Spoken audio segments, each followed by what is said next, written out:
Hola a todos, bienvenidos a mi canal. Mi nombre es Eli y en este video veremos los materiales que necesitaremos para poder realizar a estos ositos llamados Booby Doll. A mí me quedaron de 15 centímetros, ocupé un hilado de 2 hebras sugerido para crochet número 3, pero yo utilicé este que es número 0.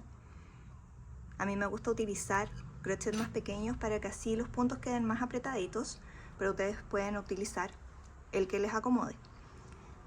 Como pueden ver aquí, los hilados que necesitamos son café bisoni blanco para los cuerpitos, el café oscuro para poder hacer las orejitas, el lazo del cuellito, las patitas y aquí el detalle en las orejitas de el osito café.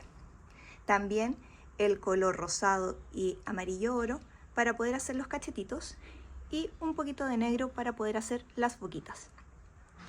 Los ojos de seguridad que utilicé son número 14. También tenemos aquí marcadores de puntos, siempre muy útiles, tijeras, alfileres y aguja lanera y también algodón siliconado para rellenar a nuestros ositos. Bueno, eso es todo. Nos vemos en el próximo video.